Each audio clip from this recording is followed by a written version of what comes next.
जलेन शीतलीकरणं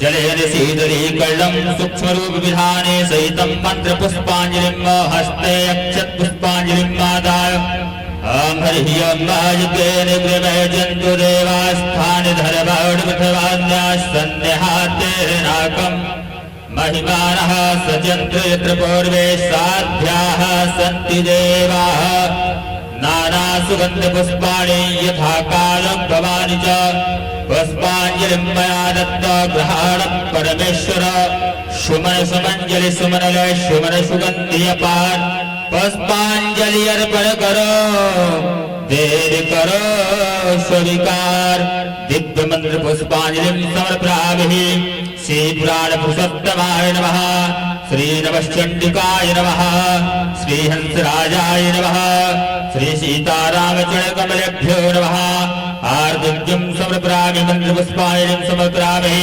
प्रार्थना पूर्वकं नमस्करोमि। बोलिए श्रीमद्भागवत महापुराण की श्री सीताराम जी महाराज की श्री चंडी मैया की श्री भक्तवत्सल भगवान की श्री व्यास जी महाराज की बोले सदा मिया की जय। आइए सबको अपने स्थान पर विराजमान हो जाएं। महाराज श्री जी के इस अमृतमय वाणी को श्रवण कर अपने जीवन को कृतार्थ करें, अपने जीवन को धन्य बनाएं। बोलिए व्यास जी महाराज की जय। हरि ओम ओम गजानन भूतगणाधिसेवितं कपित जम्बू फलचारुभक्षणम् उमासुतं शोक विनाशकारकं नमामि विघ्नेर स्वरपाद पंकज वक्रतुंड महाकाय कोटिसूर्य समाप्रभ निर्विघ्नं कुरु मे देव सर्वकार्येषु सर्वदा। अतुलित बलधामं हेमशैलावदेहं धनुजवन्कशानं ज्ञानिनानगम्यं सकलगुणनिधानं वाणानामधीशं रघुपतिप्रियभक्तं वातं जात नमामि। श्रीरामाय रामभद्राय रामचन्द्राय वेदसे रघुनाथाय नाथाय सीताय पतये नमः।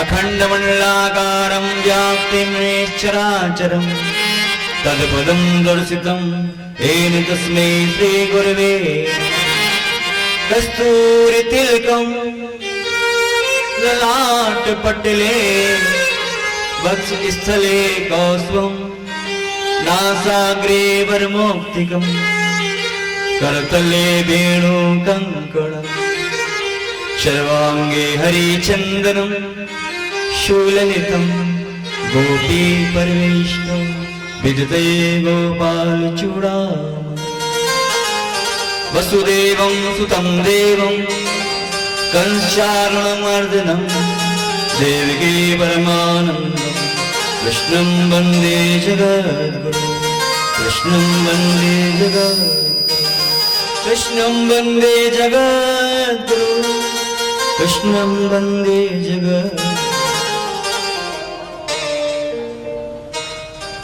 देखिए कल प्रथम स्कंद की समापन की ओर अपन थे और कुछ एक प्रसंग रह गया शेष उसको भी पूरा कर ले। नाम यश कीर्तन की महिमा है ना। एक अजामिल करके ब्राह्मण एक बस्ती में रहते थे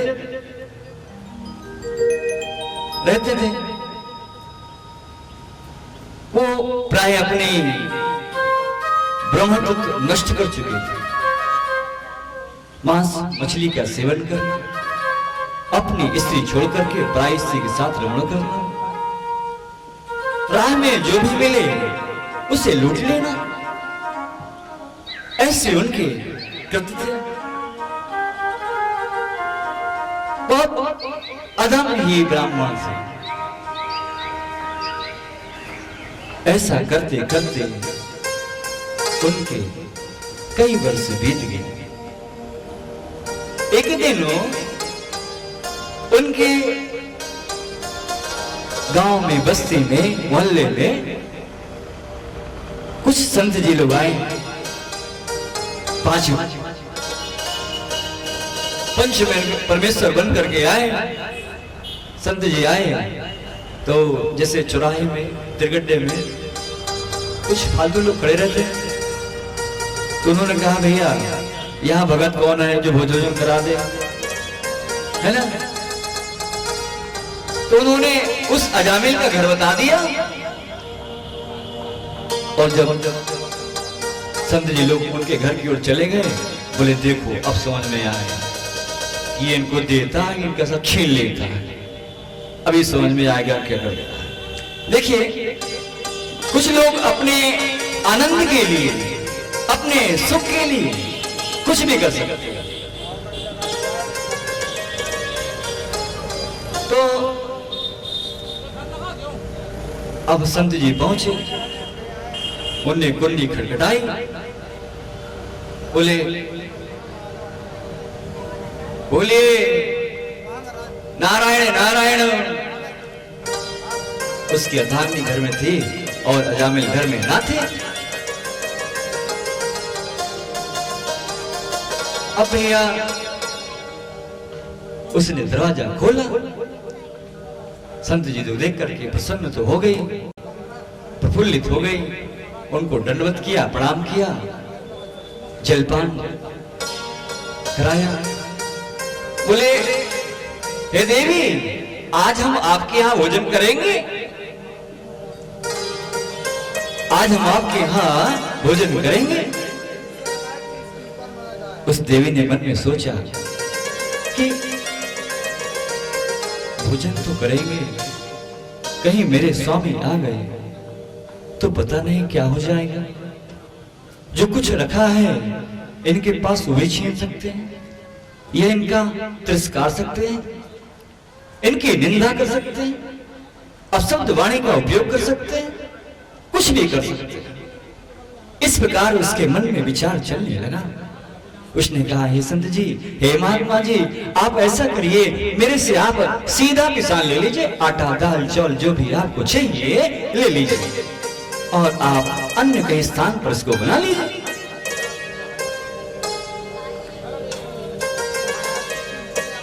ऐसा सुनकर के संत जी ने कहा नहीं नहीं, हम तो भोजन आपके यहाँ करेंगे, आपके यहाँ भोजन करेंगे।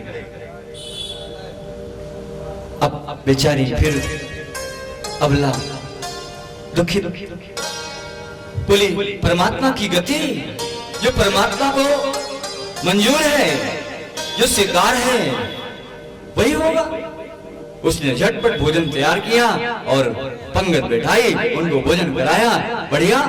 इतने में भैया भोजन जैसे करके वो फुर्सत हो गए थे, इतने में अजामिल जी आ गए, ब्राह्मण देवता आ गए।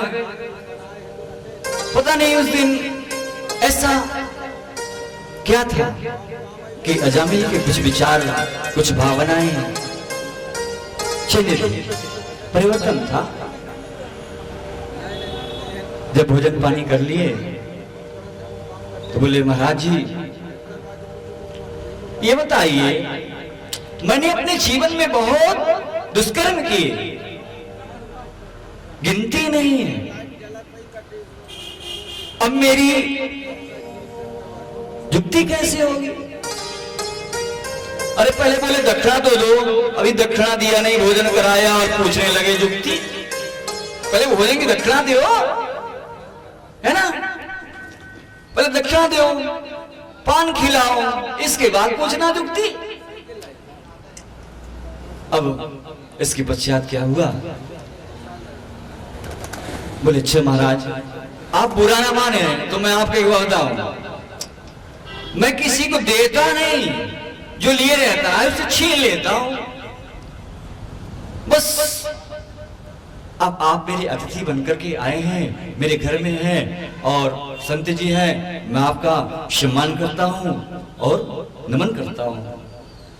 बोले अच्छा, जुक्ति गई बाद में, पहले तुम ये बताओ एक काम करोगे, दक्षिणा दोगे? बोले नहीं दक्षिणा दूंगा। अरे बोले तेरे से कौन कुछ मांगता है, वचन मांगता है, देगा? बोले वचन में क्या लगता है, दे दिया। कौन सा रुपया पैसा मांग रहा, वचन ही तो मांग रहा है। वचन दे दिया। बोले तुम्हारी अर्धांगिनी स्त्री गर्भवती है, इसके एक पुत्र होगा, सो उसका नाम तुम नारायण रख देना। बोले जी, बस इतनी सी बात। बोले जुक्ति? बोले पहले पान लेके आओ। गया, झटपट पान लगवाया भैया, बस। बोले तुम्हारी जुक्ति हो गई बच्चा, तुम्हारा कल्याण हो। देखिए बड़े ही भाग्यशाली सौभाग्य उनका रहता है जिनके घर में संतों के चरण पड़ जाए। महापातकी से पातकी प्राणी भी उनके सत्संग मार्ग से, उनके दर्शन मार्ग से उसके सारे पाप खुल जाते हैं, इसमें कदापि संदेह नहीं है। अब भैया संत जी तो चले गए, समय आया, उसकी स्त्री के पुत्र हुआ, उसका नाम उसने नारायण रख दिया।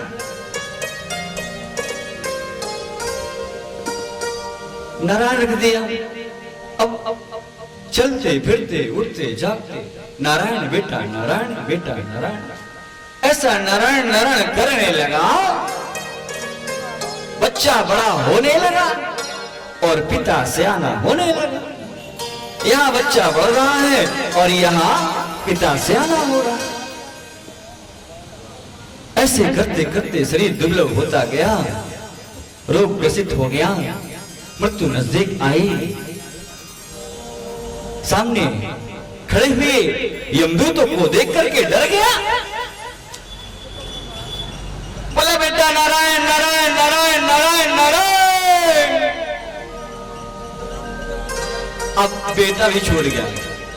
अब अंत समय में पूरा नहीं बोल पा रहा था, नारायण नारायण नारायण नारायण नारायण। अब भैया यहाँ से नारायण के दूतों ने सुना, कह रहे कोई हमारे स्वामी को पुकार रहा है, कोई हमारे स्वामी को पुकार रहा है। झट से आ गए, यहाँ यम के दूत आ गए। अब जब यमदूत उसको बांध के ले जाने लगे, बोले खबरदार, इसको नहीं ले जाना, ये हरि भक्त है, इसने हमारे स्वामी को पुकारा है, ये तो स्वर्ग लोग जाएगा। बोले नहीं नहीं, ये मांस मदिरा का सेवन करने वाला, अपने धर्म में नहीं चलने वाला, पराई स्त्री साथ रमण करने वाला, राह चलते को लूट लेने वाला, ऐसे आदमी को कैसे तुम स्वर्ग ले जाओगे? बताओ कैसे ले जाओगे? बोले हम कुछ नहीं जानते, इसने हमारे स्वामी को पुकारा है तो हमारी ड्यूटी है, हमारा कर्तव्य है कि हम उसको लेने आए, है ना? हम लेने आए हैं, उसको लेकर के ही जाएंगे। अंत में यम के दूत वही अपना फन फेंके नदिया किनारे फेंके चल दिया। अब बड़े मन में क्रोधित थे और विचलित थे। पहुंचे, यमराज ने कहा कि भाई आज तुम लोग इतने दुखित क्यों हो, तुम्हारा फंस कहाँ गया? बोले हमने फंस फेंका है नदिया किनारे। बोले क्यों? बोले ऐसे महापातकी लोग भी स्वर्ग लोग जाएंगे तो हम क्या करेंगे? क्या करेंगे? अब बोले क्या? बोले वो उसने बस नारायण नारायण बेटों को पुकारा तो नारायण के दूत आ गए, श्री हरि के दूत आ गए, परमेश्वर के दूत आ गए, सो उनको ले गए। और हम देखते रह गए। बोले देखो,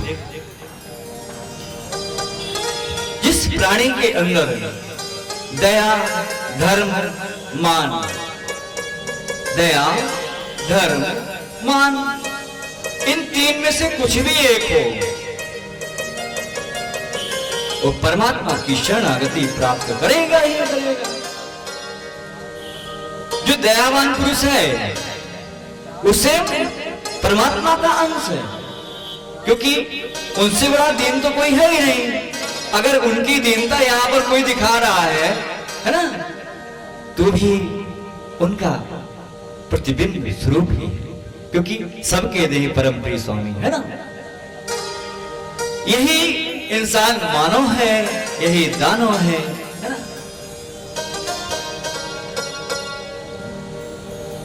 भैया ऐसा उसके अंदर क्या था? मान था। उसने संतों का मान रखा, फिर अपने बच्चे को बस नारायण ही समझ लिया, बस नारायण नारायण नारायण। इतना उसने नारायण का जप किया किसके अंदर के सारे पाप धुल गए, वही निर्मल हो गया। इसलिए परमात्मा की शरणागति प्राप्त किया। तो भैया आप लोग समझ लीजिए कि परमात्मा के नाम में ही इतना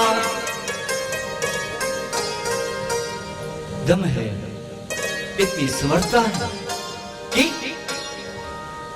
महापातकी से पातकी प्राणी भी उनका नाम लेकर के भव सागर से पार हो जाता है।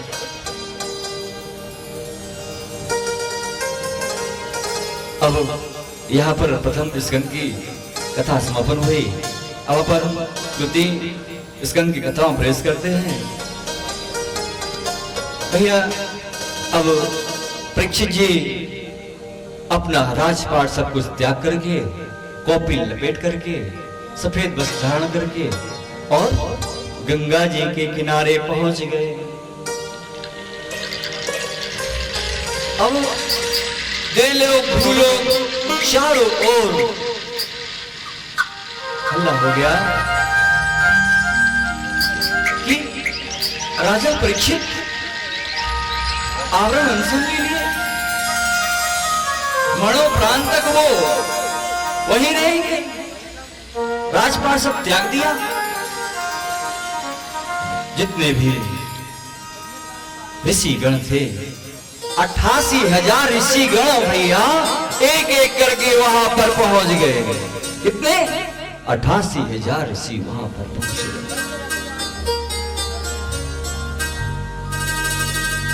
बड़े चिंतित हो गए कि राजा ने ऐसा किया।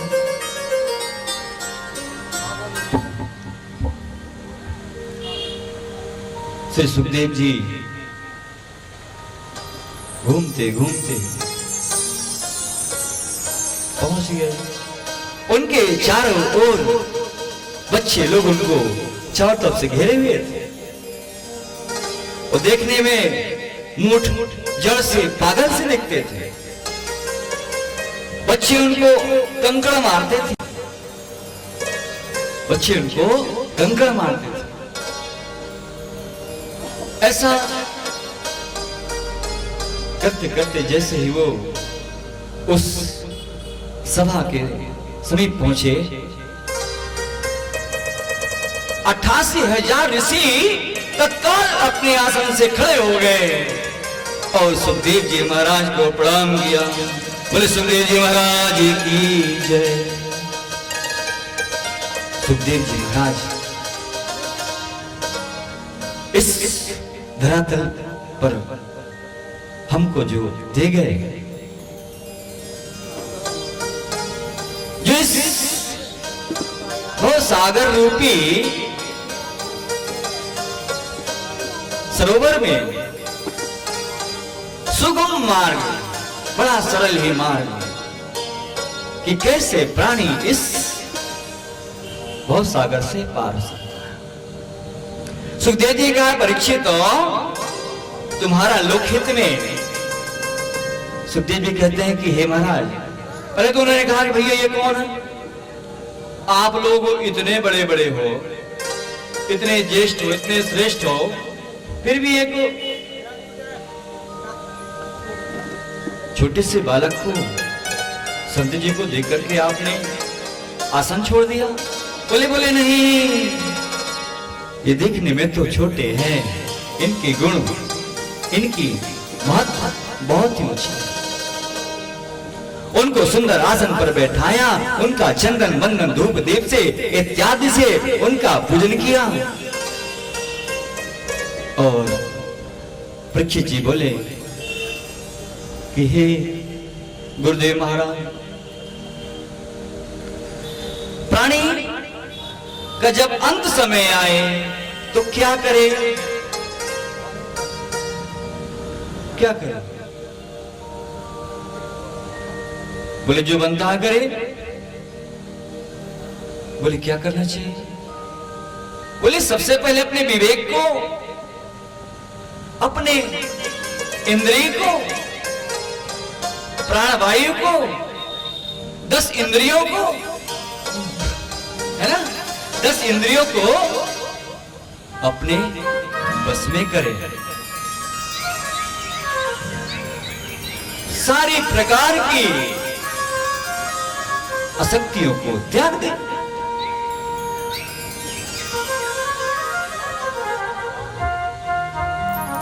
सारी प्रकार की आसक्ति को त्याग दे और उस परब्रह्म परमात्मा का ध्यान करे, उस विराट पुरुष का ध्यान करे जिसके रोम रोम में चराचर विश्व समाहित है। कहीं जल है, कहीं थल है, कहीं वृक्ष है, कहीं लता है और कहीं कटी प्रदेश में पशु पक्षी इत्यादि। उनकी क्या वर्णना करें, इतना ही जानने योग्य है किस विराट पुरुष की अंग अंग प्रति अंग में सारा ब्रह्मांड समाहित है। सबसे लोगों के चरण का ध्यान करें, फिर ध्यान करें कि परमात्मा के हाथ में शंख चक्र गदा पद्म धारण है, मुख कांति में श्याम वर्ण है, सुकोमल मधुर वाणी है, मंद मंद मुस्कान है। उनका चिंतन करें कि कैसे शांताकारं भुजगशयनं पद्मनाभं सुरेश्वरं विश्वाधारं गगनसदृशं श्रीमेघवर्णं शुभांगं श्रीलक्ष्मीकान्तं कमले नयनं योगिविधानम् वन्दे विष्णु भवभयहरणं सर्वलोके एकनाथ, सर्वलोके एकनाथ। एक ही नाथ है, सर्वलोक एक नाथ है ना। एक वही परमात्मा है जिससे ये सृष्टि चलाएवान है। उनका ध्यान करे, अपने बाल गोपाल से तृष्णा को हटा दे, ममता को हटा दे, एकाग्रचित परमात्मा की शरणागति करा दे। ये विराट पुरुष की भाई उनकी जो नाड़ियां हैं, नदियां हैं,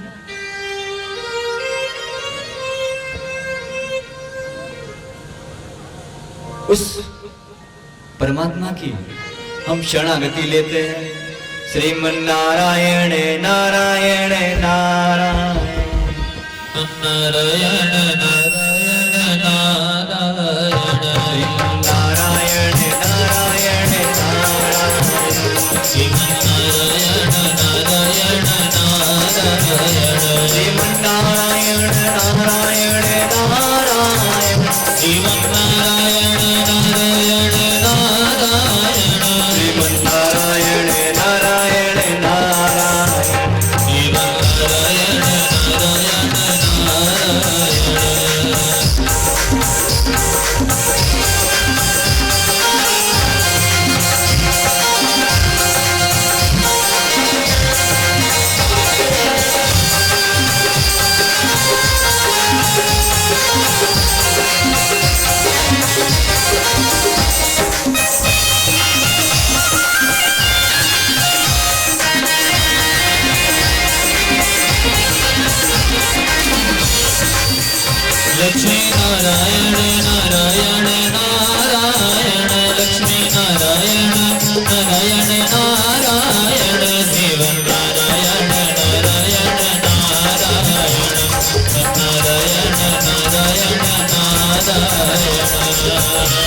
लक्ष्मी नारायण नारायण नारायण पति नारायण नारायण नारायण शिव नारायण नारायण नारायण नारायण नारायण नारायण।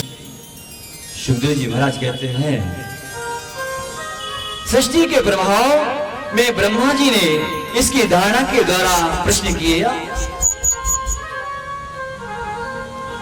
और भगवान से वह सृष्टि विषय में स्मृति प्राप्त की जो पहले प्रलय काल में लुप्त हो गई थी। और श्री नारायण